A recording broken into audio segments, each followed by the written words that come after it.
ભાજપા લોકસેવા, લોકકલ્યાણ અને લોકનીતિ માટે પ્રતિબદ્ધ છે। 47મા સ્થાપના દિન ઉજવણી નિમિત્તે અધ્યક્ષ ડો. જયપ્રકાશભાઈ સોનીનો સંદેશ। 6ઠી એપ્રિલ ભાજપનો સ્થાપના દિન દેશમાં ઉજવાઈ રહ્યો છે। ઉજવણી ભાગરૂપે આજરોજ નમો કમલમ કાર્યાલય ખાતે અધ્યક્ષ શ્રી ડો. જયપ્રકાશભાઈ સોનીએ ધ્વજારોહણ કર્યું હતું। આ પ્રસંગે કાર્યકર્તાઓને માર્ગદર્શન આપતા અધ્યક્ષ શ્રી ડો.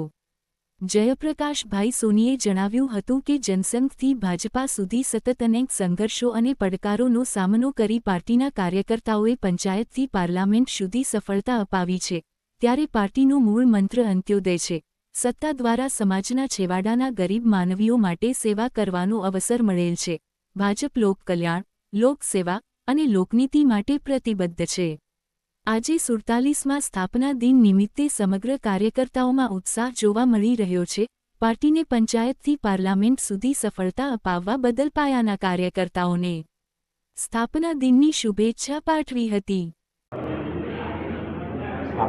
આજે ભારતીય જનતા પાર્ટીનો સ્થાપના દિવસ છે। સૌપ્રથમ તો સૌ કાર્યકર્તાઓને ખૂબ ખૂબ હાર્દિક શુભકામનાઓ પાઠવું છું।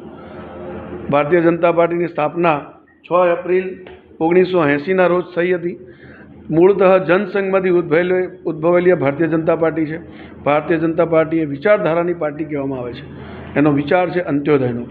અંત્યોદય એટલે કે છેવાડાના માનવીનું કલ્યાણ કરવું, એના માટે કલ્યાણકારી યોજનાઓ બનાવી અને એના સુધી પહોંચે એની વ્યવસ્થાઓ ગોઠવવી। આ વિશ્વાસના કારણે લોકોએ જે પ્રકારના અમારા કામોને મૂલવ્યા છે એ વિશ્વાસના આધારે આજે ભારતીય જનતા પાર્ટી તળિયાથી નળિયા સુધીની બધી જ સરકારો બનાવી ચૂકી છે અને વારંવાર લોકો વિશ્વાસ મૂકી રહ્યા છે। એનું કારણ માત્ર છે કે અમે જે વિચાર લઈને ચાલીએ છીએ એ વિચારમાં દ્રઢતા સાથે અમે પણ આગળ વધી રહ્યા છીએ। ભારતીય જનતા પાર્ટી આના કારણે વિશ્વની સૌથી મોટી રાજનૈતિક પાર્ટી બની ચૂકી છે। ભારતીય જનતા પાર્ટીના જે 12 કરોડથી વધુ સદસ્યો છે। ભારતીય જનતા પાર્ટી એ કોઈ રાજનીતિ કરવા માટેની પાર્ટી નથી। ભારતીય જનતા પાર્ટી એ લોકનીતિ, લોકસેવા અને લોક કલ્યાણ કરવા માટેની પાર્ટી છે। આના જ કારણે આજે વિશ્વસનીયતા ભારતીય જનતા પાર્ટીની સૌથી વધુ છે। ધન્યવાદ।